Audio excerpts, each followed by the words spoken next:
Hello everyone. So my name is Professor Anil Fernando from University of Strathclyde, representing the Computer and Information Science Department. Today I'm going to discuss on an important topic, which is an emerging area, 360 video compression, transmission and interactions and their current state of the art, and then mainly an introduction to the domain, and also discussing the challenges and the research directions at the end. So before I talk about the actual topic, so let me give you an introduction to my main research.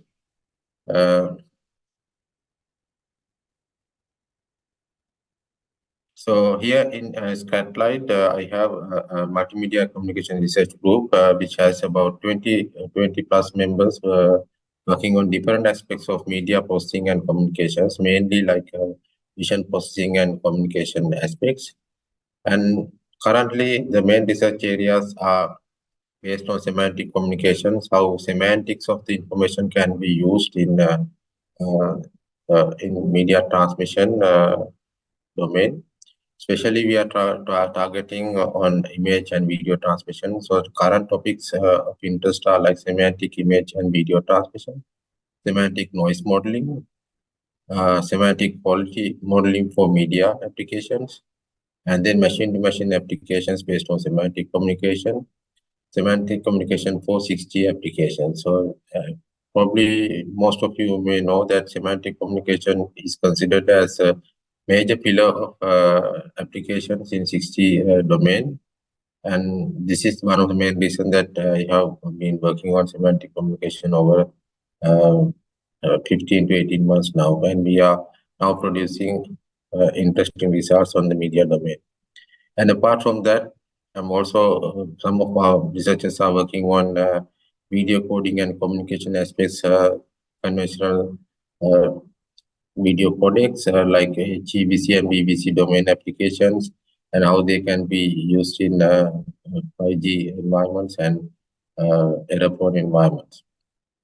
And recently, I've also started some work on machine learning for different applications on health domain, veterinary science, and other main domain applications apart from the media applications. And finally, some of the researchers are currently working on mainly video and image-based advertising, how the digital advertising can be benefited from image and video processing plus machine learning aspects. So those are some of the main applications that I have been working in currently at Strathclyde Multimedia Communication Research Group. Moving into the actual domain, as you know, probably video is playing a major role in current consumer domain. We started with a very low resolution image and video transmission. Now we are talking about 4K video transmission, real-time 4K video transmission for many of the commercial applications like TV, cable TV, and mobile for telephony and so on. So all these traditional videos will only have like a 2D plane where all the information is mapped to a 2D domain. And then we try to exploit the human visual system to enhance the human perception, mainly by increasing the number of pixels per image. So that's why we are currently in a domain like 4K video. And previously we had like HD, full HD video and so on, where half of the resolution compared to the 4K video. And this is one way of increasing the human perception. The other way of improving the human perception is the number of frames per second. Currently, most of the video systems, they use, depending on the country or the region, we are using like 25 frames per second or 30 frames per second. So currently, now we are talking about 50 frames per second. Or some of the firms like Japanese NHK, they are talking about 150 frames per second or 300 frames per second to enhance the visual perception.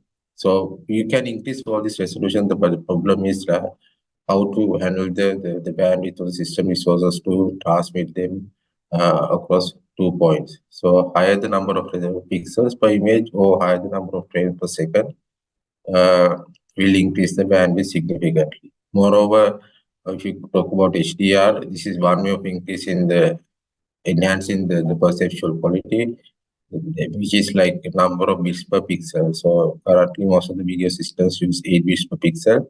So if you increase the bit depth, pixel depth beyond 8, so once again, the quality will be increased significantly. The price we have to pay is for the bandwidth. So that means even in the 2D domain, our solutions have not yet been finalized. So people are talking about now enhancing from 4K to 8K or 16K, and while increasing the frame rate to 300 frames a second, and pixel depth is increased beyond 8 to like 16 or 24 bits. So which all this adds to the bits per second or equation, or the number of bits required for transmitting this kind of information in real time, is posing a big challenge on the communication network. So that's about 2D video. Apart from that, people are talking about 360 video for some time now. Once again, there are a lot of problems in 360 video currently. So if you start from the left, traditional video, which is the 2D video currently we are talking about, and the next one is the omnidirectional video or 360 video. So some of you may not know what is omnidirectional video or 360 video. So if we have in the current market, we have omnidirectional camera or 360 cameras, which is a kind of a camera having a field of view that covers approximately the entire sphere, or at least a full circle of the horizontal plane. And where do we use the omnidirectional video, 360 video? There are a lot of applications. There will be a lot of applications in the future. And currently, they are widely used in like VR or virtual reality applications to facilitate the immersiveness and the interactivity of viewing experience for different applications. And the next one is on my right is the volumetric video. So volumetric video is a technique that uses multiple cameras to capture 3D images or a subject, allowing viewers to move around and interact with the content in real time.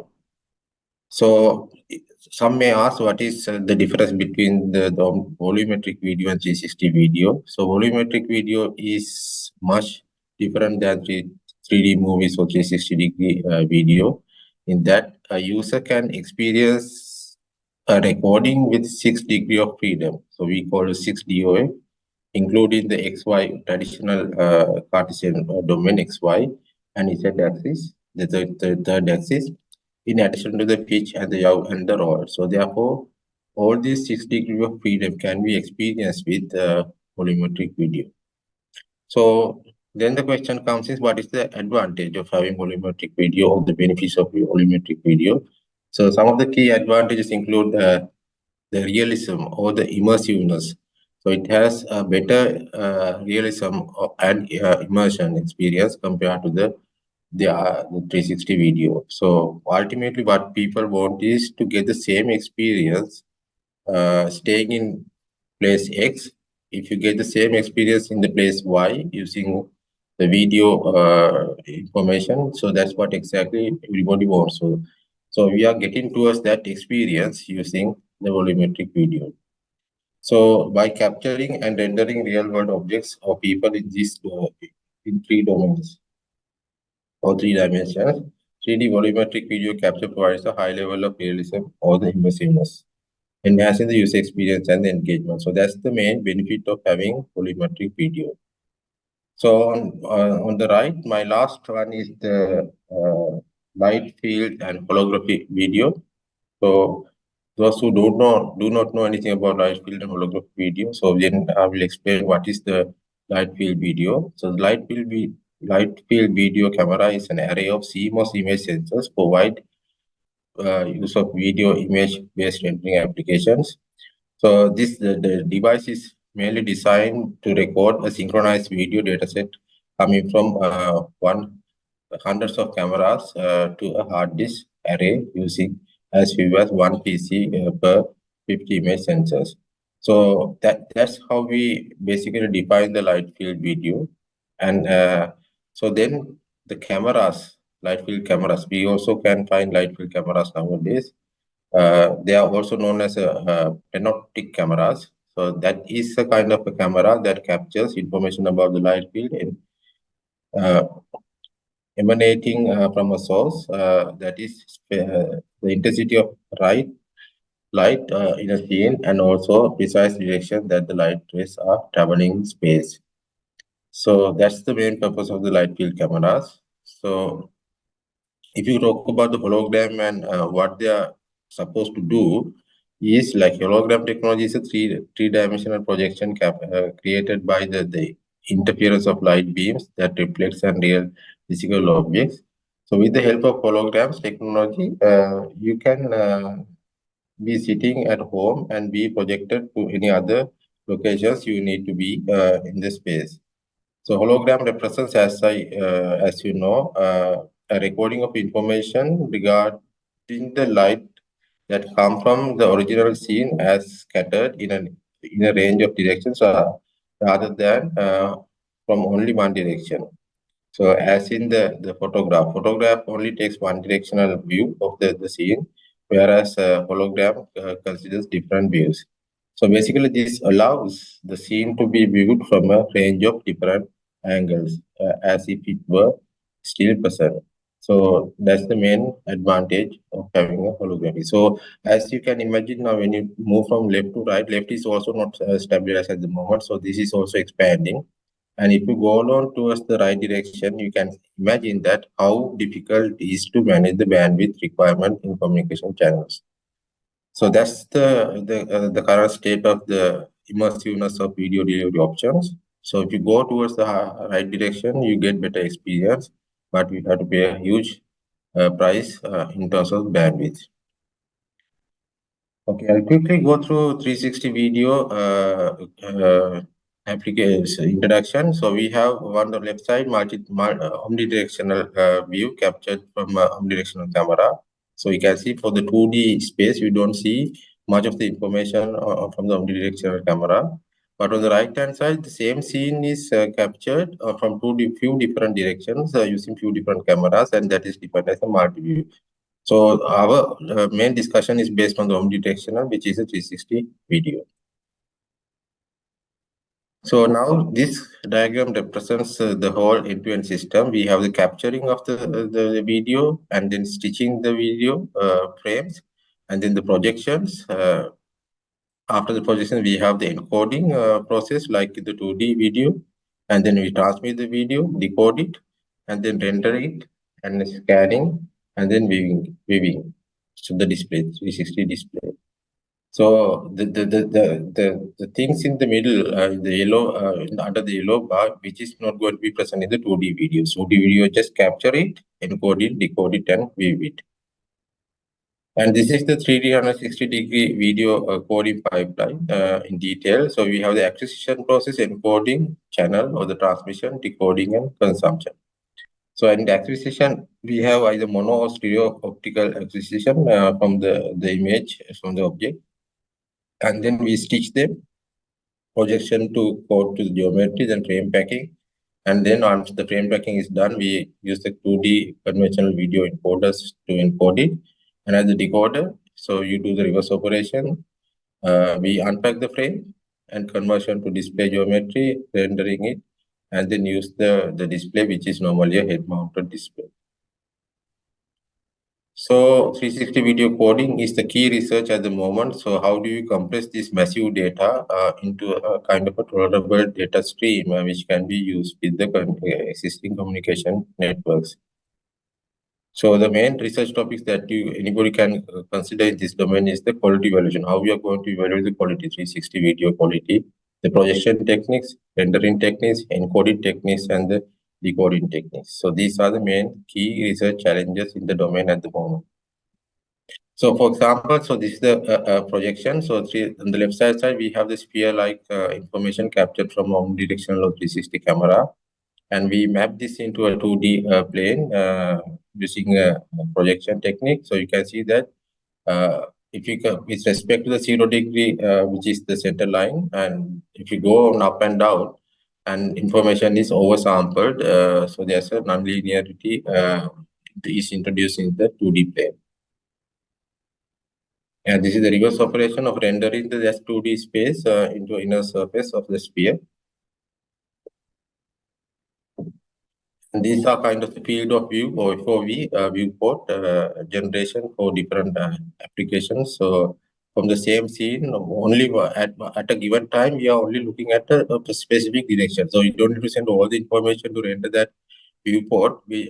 For that particular viewport, we have somehow sense using some kind of machine learning or any other type of system. So we can predict what could be the user is viewing at a given time, and then based on that, we will only send that particular information, and then in the resolution required, and the other information you don't need to in that send us with the same resolution. So that's the idea of the field of view for prediction or encoding. So this is how we classify the projection techniques. There are two types of projection techniques: viewport independent and viewport dependent. The projection is depending on the viewport. Some of the classification is independent of the viewport. So there are so many different types of viewport projection techniques. I'm not going into detailed discussion of these terms due to the time limitation. But most common type of projection is the equi-rectangular projection or ERP or cube map projection or pyramid type projections. So this is an example of projection packaging system they used in 360 video coding. So pyramid projection is one of the main packaging techniques used in 360 coding, and the other one is the rectangular projection. So these are some kind of projection plus packaging formats.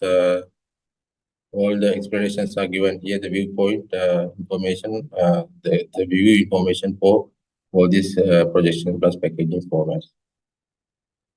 So when you consider these projections, different projections, they definitely lead to different artifacts. So they will introduce projection distortions. This type of distortion in shape and size due to the projection methods we use. Different projections techniques will introduce different artifacts. So subsampling distortion is another one of the main distortions introduced in 360. Variance in the sampling due to how the space is mapped to the projection is a difficult problem to address. Like I mentioned in the nonlinearity of this the world map projection to the 2D domain. And these artifacts definitely which will happen before the compression. That means nobody knows exactly what could be the impact of all these distortions will have an impact on the rendering quality, which is again subjected to the compression and decompression. So when you have this projection distortion, the impact of that could be different when it goes through the compression and decompression and transmission aspects as well you have to consider. And the impact of these in the rendering, this is rendering, has not been investigated properly. So these are some of the problems. Stitching artifacts, for example, you can see that from left to right. So when you stitch two images together to render a complete image, we'll have some kind of distortion. For example, the one in the middle, the wine glass, half of the wine glass is gone. And the left side, you can see that the mesh is kind of offset the top and the bottom part. Encoding. So encoding is one of the main problems. Spatial resolution of the projected and repackaged frame results in very large file sizes or on top of artifacts added by them, like I explained before. This distortion, impact of the projection distortion will have different type of distortions introduced as the encoding process, which you cannot be reversed as the receiver. So quality emphasized region or viewport prediction is one of the main techniques that has been used in the past to minimize the use of resources, and still is an active area of research. So in that sense, head movement and eye movement detection, which can be done at the moment with the technology available, and also viewport prediction with machine learning or any other technique can be used for that. So these are the techniques that can be used for reducing the system resources. And this is some of the streaming of 360 video. As you know, even with the 2D video, these are very common. We have 4 categories: real-time, near real-time video, low latency video, reduced latency video, and common latency video. So there are different protocols and applications for different domains. So, for example, WebRTC is used for near real-time applications where there is no noticeable difference, mainly used for like video conferencing kind of applications. And on the right-hand side, most common later streaming protocols, HLS or MPEG-dash is being used. Similar techniques can be used for 360 as well, but the research suggests that 360 streaming is in a very, very early stage of research. So these are some of the stereoscopic vision with non-overlapping and overlapping regions. So left gives the two cameras are used for segmenting the video. On the right, the stereoscopic video capturing with some overlap, which is again increasing the system resources for bandwidth. So the other main domain that people can look into 360 video coding is the information content. For example, if you look at the first two rows of the cube, the rectangles on the image is extremely easy to detect or render it. But if you consider third row, which is the highest information row in the image. So therefore, that image needs to be secured during the projection and encoding. So we can kind of use a saliency detection technique to identify these regions. So these are possible research directions based on the introduction I gave you. Understand the geometric transformation between the projection and 360 video, visualize the relationships, and then the video compression. What kind of compression architecture is the best for 360 video compression?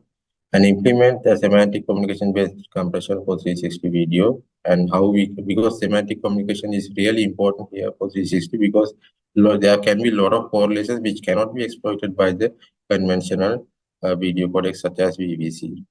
So the other main domain is semantic extraction, where viewport keyword prediction is another research domain that people can concentrate. And finally, the use of machine learning for viewport prediction in 360 video with semantics is another possible research direction. So with the time available, I think I have to cut down the presentation. This is an interesting topic. Anybody can explore. So we are open for collaborations in these domains or any other topic that I have mentioned in this second slide. If you are quite interested about all these research domains, so you can contact me. And here I have left my contact details. And thank you very much for listening to the presentation. And I wish you a nice day ahead. Thank you very much.